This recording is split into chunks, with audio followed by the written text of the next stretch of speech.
50 years of ministry began with one act of obedience. As a young pastor, David Wilkerson made the decision to turn off his television and give his time and attention completely to God.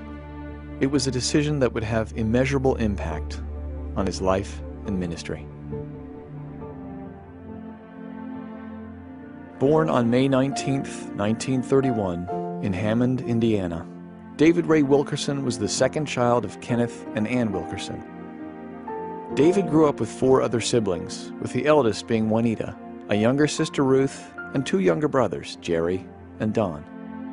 Through the godly influence of a long lineage of clergy, this child would one day find his calling behind the pulpit. But it would not end there. Unbeknownst to him, the counsel of father and grandfather would serve as a poignant reminder as he would soon begin his journey through the unfamiliar streets of New York, the United States, and the rest of the world.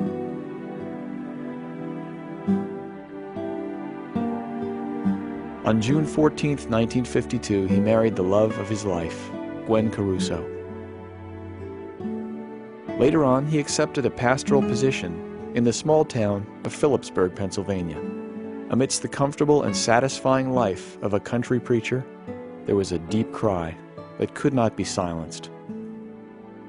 It wasn't until 1958, after reading a touching article in Life magazine, that the stirring of the Holy Spirit would change the course of his life in a way that was incomprehensible at that point in time. He would go after those who were so lost it would take an act of God to reach them, the teenage gangs of New York City.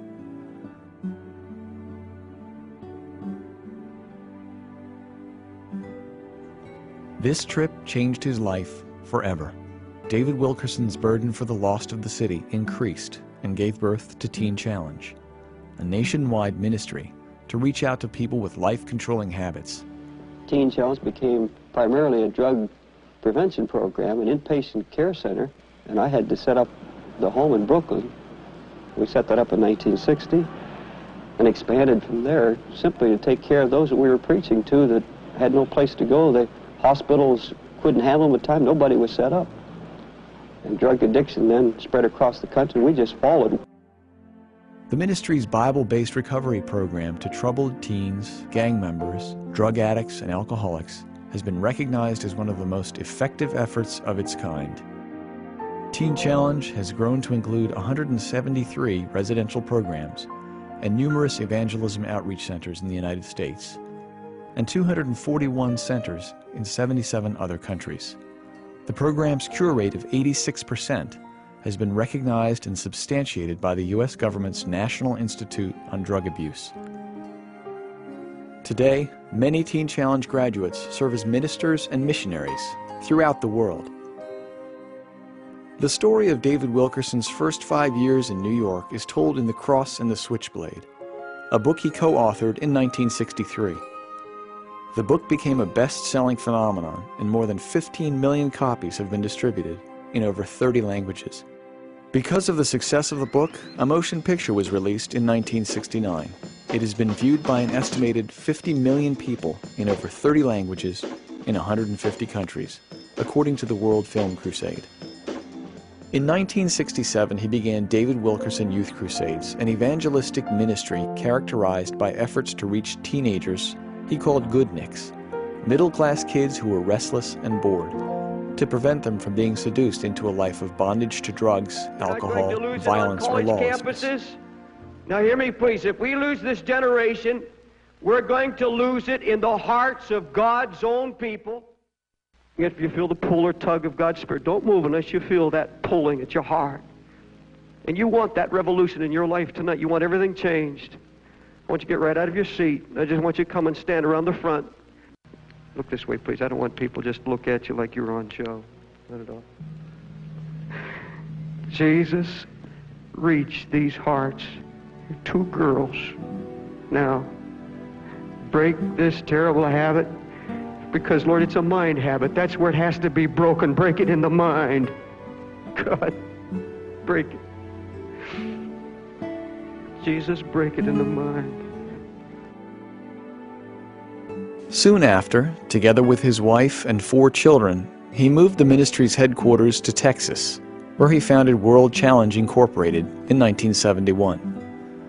It serves as a corporate umbrella for the many ministries that have emerged over the years.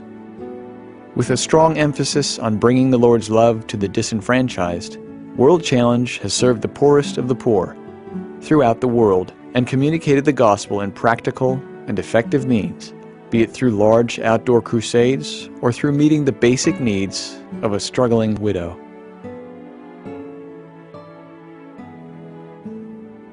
In 1986, David and Gwen came back to New York City for a street rally. Walking down 42nd Street one night, he began to see the extent of its depravity. It was then and there he began to weep over this lost city. Through this travailing, a church was born in the heart of New York.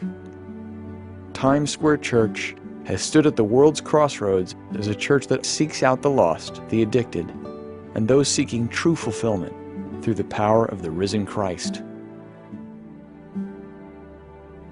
After many years of pastoring, God placed a burden in his heart for pastors and their spouses. David Wilkerson and his son Gary have ministered in over 40 countries, holding conferences that bring about a renewed passion for Christ. Their messages have stirred, encouraged, and edified everyone from national church leaders to local lay ministers. This is what the Lord has entrusted him with. This is the fruit of his obedience. Thank God for family. Thank God for ministry. Thank God for 50 years of ministry. But folks, it's boiled down to one issue. One desire. It's more than wanting to be loved and appreciated or the cheers and the praises of man. It's more than being comfortable and knowing that you're secure in your old age. And you've got some retirement plan. That means nothing. It comes down to this one issue.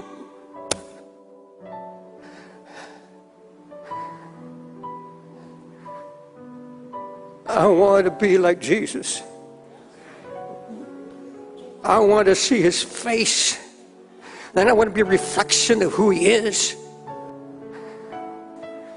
Lord, when you said, seek my face, my heart said unto you, thy face, Lord, will I seek.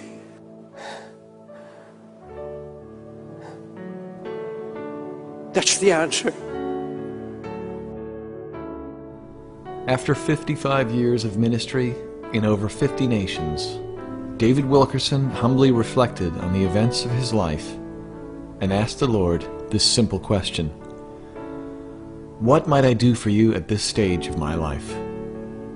How might I best put to use all that you have given me?